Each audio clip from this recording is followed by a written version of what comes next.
Olá, pessoal, como vai? Tudo bem? Espero que todos estejam bem. E hoje a gente vai falar do karma e da fórmula da cocriação, mas com uma pegada psicológica, um pouco mais teórica, para a gente não ficar, às vezes, pensando que a gente só viaja na intuição, né? Existe uma aplicação psicológica para tudo isso que a gente fala em relação à espiritualidade e à expansão da consciência. Então, hoje eu vou trazer esse ponto de vista. Então, nós vamos falar sobre o karma, sobre a fórmula da cocriação que encerra, pelo menos o que a gente entende que é karma. Que o karma, na sua origem, da onde ele vem, ele não quer dizer essas situações repetitivas que sempre acontecem na nossa vida. Mas a gente vai tratar aqui de karma no popular, aquela provocação que a gente tem e que faz com que a gente reaja da mesma maneira sempre antes de pensar sobre aquela emoção que nos levou a reagir, tá certo? E eu vou trazer sempre uma experiência minha, porque ninguém se torna psicólogo porque gostava de navegar, de velejar, né? As pessoas que vão buscar uma faculdade de psicologia, elas foram buscar algo que viesse aplacar a sua angústia de vida, né? Então, todas as coisas que eu falo aqui, eu apliquei na minha vida, e esses são os meus exemplos. Então, antes de eu começar a falar e depois esquecer de pedir para vocês uma coisa, se vocês viveram alguma situação parecida com a que eu vou contar aqui, em relação a atitudes kármicas, né? Ou mesmo algum karma que você deixou, alguma reação que você deixou de ter, que você encontrou o equilíbrio, comenta e fala aqui que a gente vai poder trocar figurinhas sobre a eficácia disso e como que cada um de nós vive esse processo. Porque vamos combinar, esse negócio de pílula que você, num dia para o outro, tudo funciona, não existe. Pelo menos em termos de psicologia ou numa outra linguagem, na magia, tudo depende de um processo. E agora que a gente tem a lei do tempo para saber quais são as condições energéticas para a gente trabalhar com a nossa psique, fica melhor ainda. Então vamos lá, chega de blá blá blá.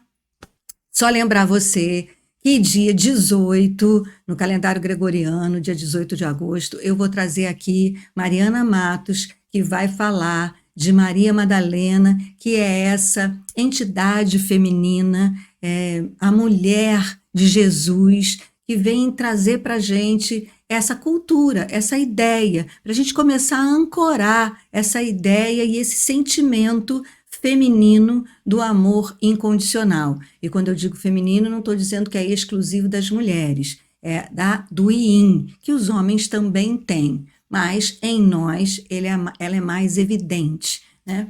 Então, fica aí, eu vou rodar a vinheta, não sai daí, que hoje o papo é fórmula, é só aplicar depois, tá bom? Então vamos lá, te espero depois da vinheta.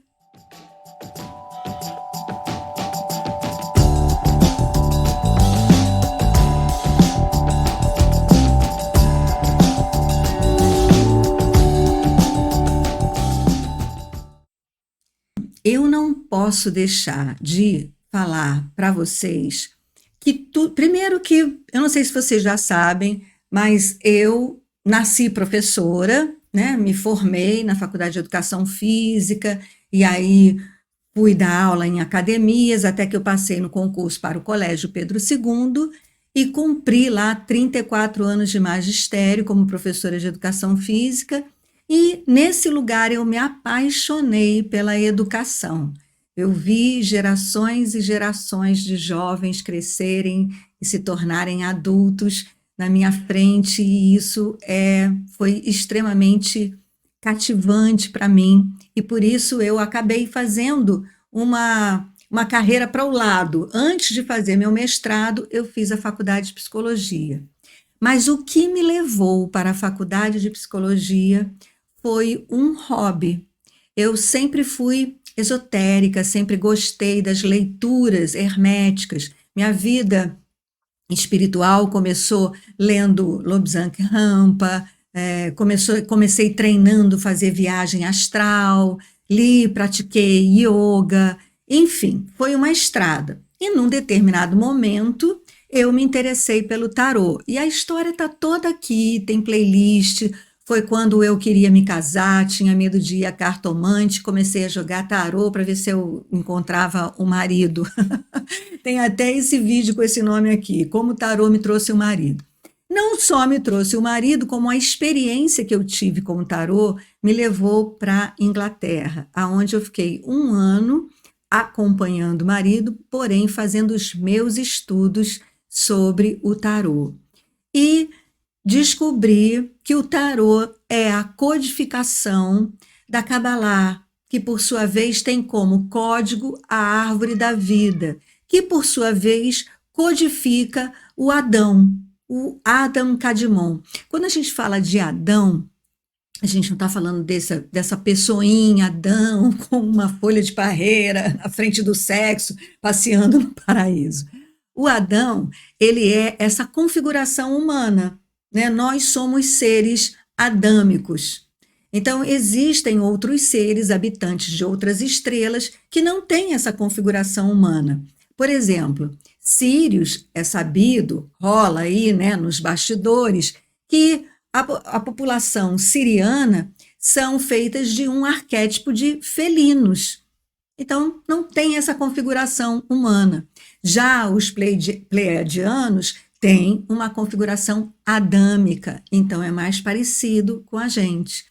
Então, esse código, né, do ser humano está colocado na Cabalá e arrumadinho, codificado na árvore da vida. E o tarô é a codificação da árvore da vida cabalística. Então, tudo que eu estudei depois, porque depois que eu descobri como é que o ser humano funciona, através desses estudos, quando eu voltei da Inglaterra, eu fui fazer a faculdade de psicologia. Eu falei, eu quero saber o que é academia, o que o pensamento científico acadêmico fala do ser humano, porque eu já sei quem nós somos, o que estamos fazendo aqui, para onde vamos e o que a academia fala. Então, foram os estudos com o tarô que me levaram a fazer a faculdade de psicologia. E aí entrei fundo na faculdade de psicologia, estudei muito, escolhi me especializar em psicoterapia breve focal. E ao me formar, eu tinha como teoria de fundo, de base, o tarô. Tudo que eu aprendi na faculdade de psicologia sobre a psique humana, eu encaixava nos arcanos maiores do tarô. Ah, esse arcano quer dizer isso, esse quer dizer aquilo, esse é aquela fase da nossa vida. Ah, então esse é isso, aquilo. Tudo encaixa. E foi por isso que eu acabei por desenvolver a leitura do tarô para o autoconhecimento. Um tratamento terapêutico com o tarô. Você pode fazer uma terapia com o tarô se você fizer uma leitura frequente do ponto de vista psicológico, da sua realidade arquetípica e, ao longo do tempo, você perceber que o tarô vai conversando com você. Agora, é preciso que você jogue o tarô com frequência. Não tem nada a ver com você ir a uma taróloga de 6 em 6 meses para saber como é que anda a sua vida. Não. É uma leitura da sua psique. E assim como a gente, quando vai fazer uma terapia, a gente precisa ir pelo menos de 15 em 15 ao terapeuta, o tarô também. Para você ter um trabalho terapêutico com o tarô, você precisa jogá-lo frequentemente. E aí ver como é que os arquétipos estão andando na sua frente. E aí, quando as cartas começam a se repetir, elas estão mostrando que aí existe um bloqueio. Essa energia que você precisa desbloquear para poder fluir na sua vida. Isso não é muito parecido com o que a gente entende como karma? Quando a gente reage sempre da mesma maneira a uma situação, ou a gente vai levando a nossa vida de tal forma que as situações se repetem sempre, muito por conta das nossas decisões e por causa dos nossos comportamentos. Não é assim? Então, Hoje a gente vai falar do ponto de vista psicológico, mas tudo que eu falar a gente pode encaixar já nesse primeiro arcano maior do tarô numerado, que é o número 1. E por ser justamente o número 1, ele resume tudo, ele contém tudo, toda a nossa psique, todo o funcionamento da nossa psique está contida nesse 1.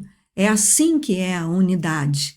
A unidade é uma semente, ela contém a informação do todo, da árvore, mas ela é uma semente. Como a gente está na lua magnética, eu achei bem pertinente a gente trabalhar essa questão do mago, a inteligência do arquétipo do mago, e também nessa constelação de Leão, falar justamente dessa questão de como que a gente pode sair do karma, porque não há nada mais kármico do que o nosso ego.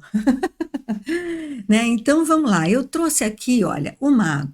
O mago apresenta, como vocês estão vendo, né? Ele tem ali os 4 elementos na frente dele. Todo mundo que conhece um pouquinho de tarô já sabe que os elementos são a água, que é na taça, o fogo, que é o caduceu, a espada, né, que é o ar, que representa o ar, e a moeda, que representa o elemento terra. Então, são os 4 elementos que estão na frente dele. Mas, assim como todo símbolo que tem, né, que passa um conhecimento hermético, tem uma mensagem aí no mago que às vezes passa despercebida. Poesia. O fogo representa a nossa inteligência criativa, a água, a nossa inteligência emocional, a espada, a nossa inteligência mental, e a moeda, a nossa atitude, o nosso comportamento. Pois era a nossa atitude, o nosso comportamento, que os alquimistas chamavam de chumbo e queriam transformá-lo em ouro. Não era o chumbo de verdade, era essa personalidade rude, esse ego que ruge, feito um leão, que reage e que por uma alquimia psíquica e espiritual conseguiria então se iluminar, né? Iluminar e brilhar dourado como o ouro. Então o mago, quando apresenta essas 4 inteligências, esses 4 elementos na frente dele, ele já está comunicando o seguinte: nós que somos o mago, somos esse arquétipo adâmico aqui, nós temos a nossa inteligência criativa, nossa emoção, nosso pensamento e nosso comportamento como nossos instrumentos nessa vida, nessa encarnação. Mas nós, o mago, não somos o que pensamos, não somos o que fazemos, não somos o que sentimos e não somos nem o que queremos. Nós somos. E pensamos, queremos, sentimos e fazemos.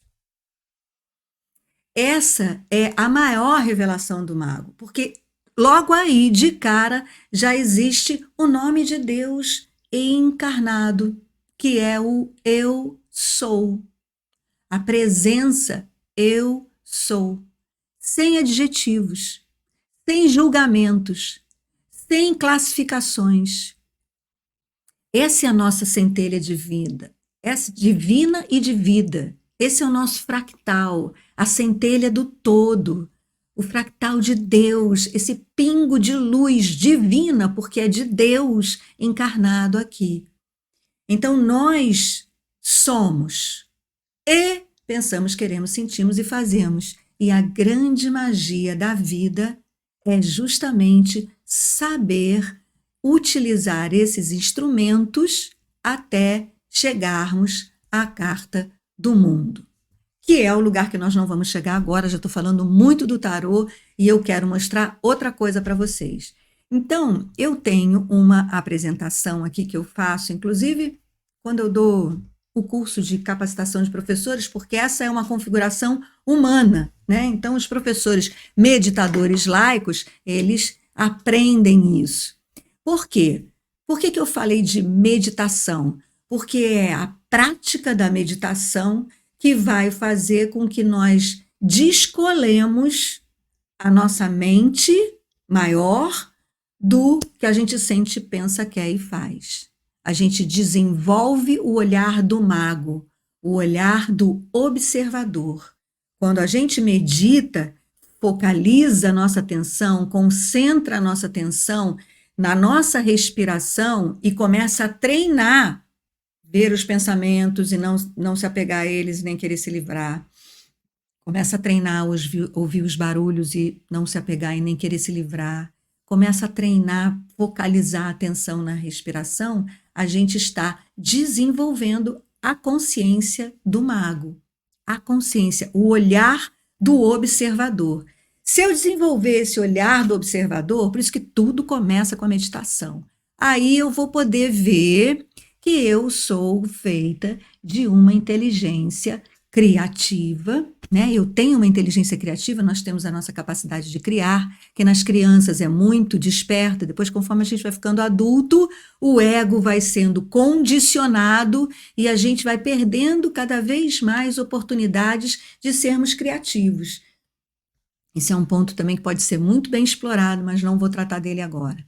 A nossa inteligência humana, orgânica, física, né? Repara só, a gente nasce em potencial sabendo que pode comer, andar, mas quem sabe que a gente pode comer, andar, inclusive controlar os esfíncteres, são os pais, os adultos. Porque nós, como criancinhas, a gente está ali, né? Aquela energia elétrica indo para tudo quanto é lado, mas como os adultos sabem que nós vamos desenvolver todas essas habilidades, eles riem, acham que quando nós estamos tentando andar e caímos, é uma gracinha. Quando a gente vai comer e se suja inteiro, é uma gracinha. Então, repara que quando o adulto sabe que a criança vai desenvolver habilidades de coordenação motora fina, de pegar a colher, levar à boca, controlar os esfíncteres e andar, correr e etc., todo erro é abençoado. É uma gracinha. Guarda isso. A gente também tem a nossa inteligência mental, né, que a gente começa a desenvolver quando vai para a escola, uma inteligência também, uma atividade super complexa. A gente tem que desenvolver a coordenação motora fina para escrever, tem que aprender a ler símbolos, vocalizar esses símbolos, ler, escrever, interpretar, ler de volta, né? E a gente aprende isso tudo. Agora, e a nossa inteligência emocional? Quem dá conta? Quem nos ensina? Qual a orientação que a gente tem com a nossa inteligência emocional? A gente chora, dá comida. Quando a gente começa a crescer 2 anos de idade, quer alguma coisa, berra porque quer, os pais já não sabem o que fazem para calar aquela criança que está dando piti quando quer uma coisa que não pode ter naquele momento. E assim a gente vai. E na adolescência, então, que os hormônios estão em fúria, né? Quando a gente se apaixona pelos ídolos, né? Aquele momento das paixões, a gente tem os nossos ídolos, os jogadores de futebol, os cantores, né? Qual é a orientação que a gente tem para lidar com as nossas paixões? Nenhuma, nenhuma. E são exatamente as emoções que fazem com que a gente grave as experiências que a gente tem à nossa volta. Faz com que a gente, falei agora há pouco tempo, faz com que a gente dirija a nossa atenção para aquilo que tem um apelo afetivo emocional. Se não tiver um apelo afetivo emocional, eu nem vai entrar no meu quadro mental, na minha realidade. Veja, se eu não tenho a minha emoção provocada, não vai entrar na minha realidade. É aí que a gente começa a entender o mundo das possibilidades, da realidade quântica. Por exemplo, 2 grupos vão para uma cidade. Um grupo vai para uma cidade para rezar, para fazer uma peregrinação. O outro grupo vai para a cidade para ir a uma apresentação de teatro. Os 2 grupos na mesma cidade. Quando os grupos retornam às suas cidades de origem, um deles vai falar da linda igreja que tinha, do jardim, da praça, da rua. Se você perguntar para ele do teatro da cidade, que teatro? Então, a realidade dessa pessoa, naquela cidade não tem teatro, não tem isso, não tem essa possibilidade para aquela pessoa que foi fazer a peregrinação na igreja. E vice-versa. Para o povo que foi ao teatro, não passou na frente da igreja, não teve nem tempo de ver que tinha igreja, A cidade, para ele, é uma cidade de possibilidades teatrais. Mas a questão da igreja nem entra na conta. Percebe como nós construímos a nossa realidade, nosso mindset, a nossa cena mental, levado por aquilo que nos afeta, de afetar mesmo, por aquilo que nos provoca emoção? Se não tiver emoção, eu não vou perceber. E são essas emoções, justamente, que constituem o nosso maior drama, que nos transforma nesse indivíduo. Esse indivíduo que é, na verdade, uma indivisível dualidade. Porque a gente se irrita, gente, perdão por essa cena com esse telefone que nem existe mais. Aos jovens, gente, isso era um telefone, tá? A gente, para falar com as pessoas, tinha que discar esse telefone. Mas o que eu quero mostrar aqui é que quem até hoje não se irritou numa conversa com alguém dessa maneira, né? De perder as estribeiras e você não me entende, né? Por outro lado, a gente também é capaz de dedicar um tempo da nossa vida para fazer uma caridade, para, né, ser voluntário em algum projeto. A gente também, essa mesma pessoa que grita, nós gritamos, a gente também é legal. Agora, a gente também tem aquela coisa assim de que eu sou o dono da bola, dona da bola, então só vai ter jogo se eu jogar, né? Que é o uso do poder. É natural, a gente é assim. A gente também é super amigo, agora a gente também tem horas que é egoísta, né? Eu quero saber, agora é minha vez. A gente também gostaria de guardar a vaga naquele lugar que eu vou todo dia estacionar meu carro, né? Então, tenho vontade de botar uma plaquinha ali e dizer aqui só eu. Então, gente, nós somos indivíduos compostos dessa indivisível dualidade. Nós somos bons, podemos ser muito bons e também podemos ser muito maus. Aos olhos do outro sempre, né? Porque nos nossos olhos a gente só está sendo justo com a gente mesmo. Muito bem. Vamos adiante agora com um pouquinho de teoria.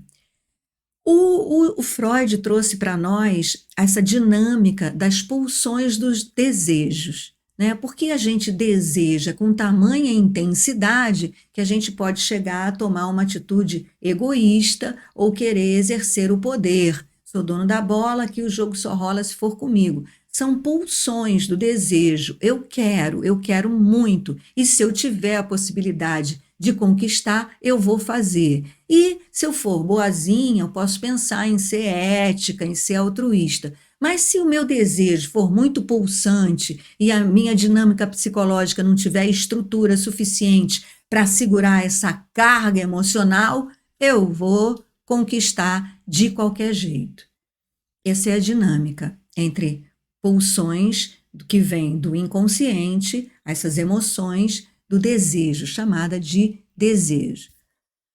Mais adiante, a gente tem o físico quântico Amit Goswami, eu fiz até um workshop com ele, porque a descoberta da física quântica começa a trazer a possibilidade de uma interferência, de uma voz maior, de uma consciência maior nessa dinâmica do desejo. Então, a consciência pode interferir nesse processo de eu quero de qualquer jeito e falar, não, peraí, vamos elaborar melhor isso? E isso foi provado pela neurociência quando, a partir do projeto Genoma, que foi o projeto que estudou, que descortinou a configuração do DNA, e antes a leitura do DNA só servia para a gente saber qual que ia ser o olho, a cor dos olhos da criança, né, o sexo, essas coisas. A partir da descoberta do DNA e de sua configuração, é que a gente pôde saber como funciona o cérebro e descobriu-se então a neuroplasticidade cerebral. A neuroplasticidade cerebral, ela acabou com aquela história de que a gente acreditava que o cérebro, a gente nascia com uma quantidade fixa de neurônios que eram produzidos até os 2 anos de idade e que dali para diante a gente só ia perdendo, apagando o neurônio até ser fadado a desenvolver uma demência senil na idade mais adulta, por conta desse apagamento dessas sinapses, desses neurônios. A neuroplasticidade cerebral descobriu o quê? Descobriu que não, que se houver uma carga emocional, uma carga afetiva que impacte aquele sujeito, ele começa a traçar novas sinapses. São novos caminhos cerebrais que podem se formar na nossa mente. Ou seja, a gente não precisa ser cabeça dura até o final da vida. Não, acabou com aquela história de que pau que nasce torto morre torto. Não! A gente pode mudar.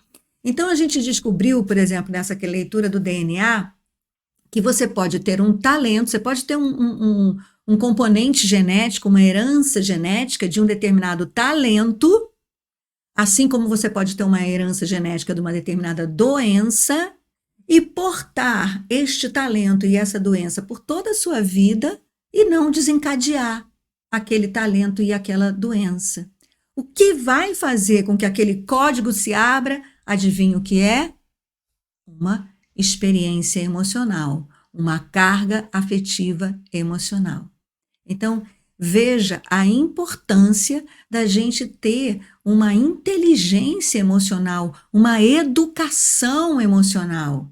Então, não foi à toa que eu desenvolvi a metodologia da meditação laica educacional para levar isso para as escolas, para desenvolver o olhar do observador, porque essa inteligência emocional só será desenvolvida se houver o olhar do observador. Se a gente não tiver o olhar do observador para a gente ter uma orientação sobre como trabalhar com as nossas emoções, a gente tem que ter a sorte de ter uma família muito compreensiva, muito inteligente emocionalmente, ou então grandes amigos que possam dar para nós um feedback de como que se a gente é coerente com as nossas emoções e atitudes, né? Então, esse amigo de verdade pode dar esse feedback. Se não tivermos essa estrutura fora de nós, a gente precisa desenvolver o olhar do observador para poder perceber o que sentimos, o que queremos e o que fazemos e agir de forma coerente,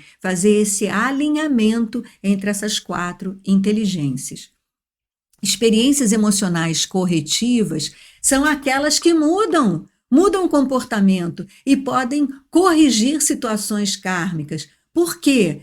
Por que elas são experiências emocionais corretivas? Porque é aquela criança que é desobediente, né? Que cresce, adolescente, rebelde, que é rebelde porque é carente, porque não se viu compreendido nas suas experimentações como pessoa, ou na sua singularidade. Então, ele se defende sendo rebelde. Essa é a função do ego, inclusive, né? O ego, ele existe para nos proteger, senão nós ficaríamos desnudos na nossa pura alma, inocente e ingênua das situações e das relações aqui, imagina isso?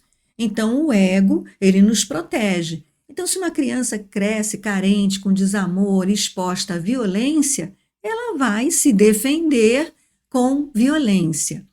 Muito bem, esse comportamento agressivo, etc. E a criança sabe que se comporta da forma violenta e que ela vai receber também uma repreensão e uma atitude agressiva de volta. Mas já está acostumada com isso. Se essa criança ou se esse adolescente, ao provocar com violência, com rebeldia, for compreendido e tolerado, ele vai viver uma experiência emocional corretiva. Ele vai se surpreender com o fato de ter sido compreendido, acolhido, amado e tolerado, mesmo agindo de uma forma agressiva, que era o que ele esperava, ter essa agressão de volta. Claro que isso não acontece uma vez, precisa ser um processo. Tudo na alquimia comportamental é um processo, mas é uma experiência emocional corretiva. Aí vem a prática da meditação, não tem jeito. Bom, aí foi. Muito bem, como que a meditação funciona, só para a gente saber, porque aí depois eu vou chegar na experiência de conseguir, então, encerrar essas ações kármicas que nos colocam sempre na mesma cadeira, ou na cadeira de rebelde, ou na cadeira de vítima, ou na cadeira de louca, enfim. A meditação, ela funciona assim, a gente quando senta, tá estressada, a gente está nas nossas pontas, nossa mente está pensando, nossa emoção está sentindo, nosso corpo está se queixando que está ali imóvel, paradão, né? E se bobear, a gente também traz algumas associações livres, né? Imagina alguma coisa. Então, nós estamos estressados, olha ali. Aí a gente tem a nossa emoção, inclusive, ela tem espaço para que eu pense em ser egoísta em algumas situações, ou ser altruísta, em querer servir, em querer ser legal, mas também em desejar ser quem eu sou, sem precisar ter que provar nada para ninguém. E quando a gente medita e vai trazendo, vai recolhendo a atenção e tirando essa atenção das pontas, né, dessas inteligências, desses elementos que estão aqui na frente do mago, e eu vou trazendo atenção, usando a minha respiração como fonte de referência de concentração, o que vai acontecendo? A minha atenção vai focalizando e eu vou recolhendo, vou me recolhendo das minhas pontas, vou me desestressando, por isso o primeiro sintoma da prática da meditação é ficar mais tranquilo, porque eu me desestresso, e aí eu desenvolvo esse olhar. Olha, eu vou aqui para a cabeça, para a mente superior. Eu saio dessa mente inferior que fica aqui nas pontas, que não sabe quando tem que ser egoísta, quando tem que ser altruísta, quando tem que servir, quando tem que ser, né? Então eu recolho e desenvolvo esse olhar. Muito bem. Vamos para as situações kármicas, que são detonadas por emoções que nos levam a agir de forma incontrolável. A gente vai agir daquela maneira, situações kármicas que são levadas por emoções que a gente não consegue conter, elaborar, antes que elas se transformem em ação. Então, a gente está sempre reagindo daquela maneira. Então, por exemplo, eu vou trazer uma situação que vai se encaixar muito bem nesse momento que a gente está vivendo. A gente está vivendo um ano de eleições, né? E essas eleições elas estão regidas por paixões, né? Então a gente está assim no teste, sabe, coletivo das questões kármicas, né? E como nós estamos vivendo uma transição planetária, o que acontece? Muita luz entrando no planeta. Luz, lembra do Amit Goswami? É luz da consciência. Então, a gente está tendo muito mais facilidade para nos auto-observar, para desenvolver esse olhar do observador do que tínhamos há 10 anos, 15 anos atrás. Há 15 anos atrás, haja treinamento, haja decreto, haja meditação para a gente desenvolver esse olhar da consciência. E agora não, está mais fácil. Além disso, de forma coletiva, a conta chegou para todo mundo. A Terra está entregando a conta de um abuso, de um consumo desenfreado, e nas nossas vidas particulares, muito provavelmente estamos recebendo também a colheita de uma série de atitudes e decisões que nós tomamos até hoje. Então, está no nosso colo o saldo.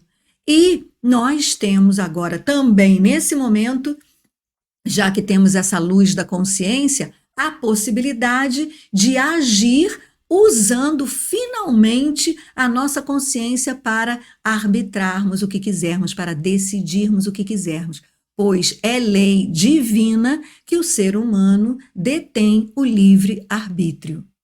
Ah, é assim, é errado você desmatar a floresta porque você vai acabar consumindo o planeta e você vai acabar causando a sua própria morte. Quer dizer, não é errado porque é moralmente errado, mas porque é destrutivo. Você vai destruir seu próprio planeta.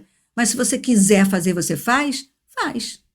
Então, esse é o livre-arbítrio. A gente pode tudo e não tem que nada. Isso é lei divina. Né? Não é nem lei constitucional que pode ser é divina. Então, agora que a gente está com esse retorno, vamos, né, usar desse olhar da consciência. Então, bora lá, contar a minha experiência agora no finalzinho, para não ficar muito longo também, vou contar rapidinho. Quando foi 2018 que houve o golpe, né, que tirou a Dilma da presidência, e aí, independente de se defender a política que ela utilizava ou não, foi evidente que o motivo pelo qual ela foi impedida foi um motivo torpe. Então, assim, foi uma jogada política, então foi um golpe, né? Porque nós estamos vendo hoje, por exemplo, que apesar de ser um presidente que talvez tenha tido atitudes muito mais, decisões muito mais graves, com consequências muito mais graves do que a tal da pedalada fiscal, ele está aí e a gente está respeitando como deve ser, né, o mandato, afinal de contas, ele foi eleito. E naquela época, então, era nítido que estava acontecendo um golpe. Então eu fiquei com muita raiva, mas com muita raiva do que estava acontecendo. Até porque, dentro da minha visão espiritual, nós estávamos caminhando para esse momento apocalíptico da redenção, né? Quando o planeta, quando a humanidade ia despertar. Entramos na era de Aquário, né? Íamos desenvolver as organizações, as ONGs, a sociedade se organizando de acordo com seus interesses, né? Tendo uma atuação mais local, pense globalmente e haja localmente. Enfim, estava tudo lindo, maravilhoso. O Brasil, berço da sétima raça raiz, aqui é onde a gente tem mesmo o laboratório de todas as raças. Enfim, estava tudo lindo, maravilhoso. Quando acontece aquele golpe em pleno 2018, eu falo, meu Deus, sabe, você perde a fé, você fala, então, cadê? Cadê a redenção? Cadê o Brasil? Cadê o novo planeta? Cadê, né, tudo? E eu fiquei com muita raiva mesmo. E a raiva me levava a ser aquela pessoa que ficava lá na rede social. E, né, provocando, sendo provocada, e brigando, e tal, né, perdendo a paciência. E eu me via tendo aquele comportamento e falava, gente, eu não quero entrar nessa vibe, eu não quero ficar nessa chatice de ficar e xinga um, xinga outro, perde a paciência, ou fica falando coisas, né? Enfim, e eu não conseguia. A raiva que eu sentia naquele momento movia os meus dedinhos para aquela rede social e eu ficava ali. E eu falei, cara, eu não quero isso, eu não quero isso. Olha, o planeta, o mundo pode escolher esse caminho dessa emoção incontrolável, desse fim kármico. Eu não quero para mim. Aí eu vou pensar aqui no meu terreno, né? E voltei, né, a praticar a meditação, né, vivendo ali um burnout também, que era final de carreira. Assim, foi bem, sabe, foi bastante demandante. Demandou disciplina, demandou processo e esforço. E aí é que vem a cocriação. Muito bem, meditação, primeiro para você tirar um pouco a carga energética da emoção, né? Respira, a respiração de alguma forma ela trabalha com a sua energia e gasta e metaboliza energia que de outra forma estaria sendo dirigida completamente para aquela ebulição emocional. O que faz com que essa emoção, essa raiva naquele caso, se mantenha não é a emoção em si, é a justificativa que nós arrumamos. Então, nossa atitude levada por cargas emocionais, elas não é na carga emocional que a gente tem que colocar a nossa atenção para impedir que aquela emoção realize um ato, uma ação. É na justificativa. Por exemplo, naquela época eu tinha a justificativa do golpe. Era a minha verdade. Pode não ser para você, mas era a minha verdade. E na minha verdade, aquilo era uma injustiça que justificaria a minha raiva. Óbvio. Era óbvio. Então, é a justificativa, são as nossas crenças que funcionam como se fosse assim como é que a gente pode falar? Um invólucro que guarda aquele complexo emocional. E aquele complexo emocional não se desfaz se eu não furar essa crença, essa justificativa, essa minha verdade que justifica o meu ódio, a minha raiva, seja lá o que for. Percebe? Existe uma carta no tarô que é o 3 de espadas. Eu vou colocar a carta aqui. O 3 de espadas tem essa, no tarô mitológico, tem essa figura assim, horrenda. 3 espadas enfiadas no coração de Agamenon. Sabe por quê? E aquela que está ali enfiando uma espada e outra é a ex-mulher, é a mulher, é a esposa do Agamenon, que combina o assassinato do próprio marido com essa outra figura com quem ela combinou de assassinar o marido. Horrível, né? Horrível. Mas sabe por quê? Porque o Agamenon, porque ele queria ganhar a guerra, ele pegou a filha desse casal e sacrificou aos deuses para os deuses poderem fazer com que ele ganhasse a guerra. Olha a justificativa. Aí a mulher não pensou duas vezes. Ah, é? Matou minha filha? Então, a morrer. Percebe? Essa carta que mostra essas 3 facas no coração, ela é uma carta de espadas, veja bem. Ela não é uma carta de copas. Então, ela trata de uma dor. Ela fala de uma dor muito grande que está envolvida ali. De quem morreu, de quem matou, de quem está sendo assassinado. Então, veja que a revelação, a maior dor do ser humano é quando ele tem que quebrar uma crença. É quando ele descobre uma verdade. É quando ele rompe uma crença que ele tinha. Percebe?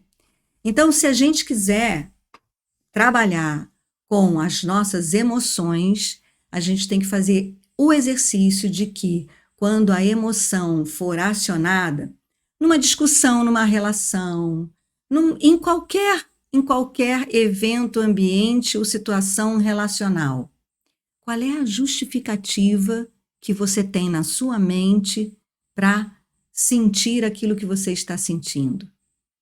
Trabalha na justificativa. Trabalha na justificativa. Tenta ver que crença é essa. Qual o fundamento dela? Para que ela te serve? Certamente ela vai ter um fundamento, uma razão para ter se tornado uma crença. Mas para que ela te serve nesse momento? Será que vale a pena manter essa verdade que faz você sentir tamanha emoção a ponto de sempre se comportar da mesma maneira e provocar as mesmas situações? Então esse é o segredinho da cocriação, porque na medida em que você for deixando de exercer, de usar a sua emoção e a sua energia para ter sempre as mesmas reações, você vai criando espaços e ampliando a sua visão para cocriar a sua vida. Então, primeiro, também essa cartinha aqui, que é a carta do carro, para você dirigir a sua vida, para você cocriar a sua vida, você precisa desenvolver esse olhar da consciência, que é quem está aí dirigindo essa biga, para poder controlar essa nossa dualidade, representada pelos 2 cavalos, o cavalo branco e o cavalo preto. O cavalo branco é aquele nosso lado bonzinho, o cavalo preto é aquele nosso lado egoísta, malzinho. Então eu tenho, olha, que saber em que momento eu tenho que ser boazinha, altruísta, afinal de contas, e em que momento eu tenho que dizer, dá licença, esse lugar é meu, eu tenho que botar a máscara de oxigênio em mim primeiro, para depois botar a máscara na criança que está do meu lado, como as situações no avião mostram para a gente. Você precisa estar bem, você precisa estar feliz, você precisa estar equilibrada para causar o bem a todos à sua volta. Como eu sempre digo, um ser humano feliz não faz mal a ninguém. Então, a partir do momento que você desenvolve esse olhar observador, você consegue dirigir as suas emoções e passar a ser um co-criador do seu destino. E aí, no caminho da cocriação, a gente vai lendo as ondas encantadas, vai conhecendo as energias que estão disponíveis e já teremos aí um pouco de habilidade para usar dessas inspirações energéticas, das energias galácticas que chegam até nós, para poder aplicar nesse nosso carro e dirigir o nosso destino. Então, esse é o processo, essa é a fórmula. E você, passou por situações parecidas? Já conseguiu controlar alguma emoção porque descobriu qual era a crença que sustentava aquela emoção e aquela atitude? Se sim, conta para mim. Se não, e resolver topar o desafio de praticar essa fórmula, me conta depois para a gente trocar figurinha, porque é isso, gente, que vai fazer com que você desça do planeta de expiação e prova e suba no planeta de regeneração. Essa é a transição. A Terra está deixando de ser um planeta de expiação e prova para ser um planeta de regeneração, a partir de cada um de nós. Quem vai se autorizar a entrar no planeta de regeneração somos cada um de nós, desenvolvendo essa frequência e vibração que vai ressonar com um planeta de regeneração. Tá bem? Então, gratidão. Nossa, ficou super longo, mas eu espero que você tenha vindo até aqui. E se veio, gratidão, deixa seu like, se inscreve no canal, aciona o sininho, porque este é um canal de realmente coach para essa transição planetária, porque eu quero sim que você venha comigo para o planeta de regeneração. Juntos nós somos mais fortes, mais felizes e construiremos uma sociedade fraterna, próspera e harmoniosa, uma cidadania planetária.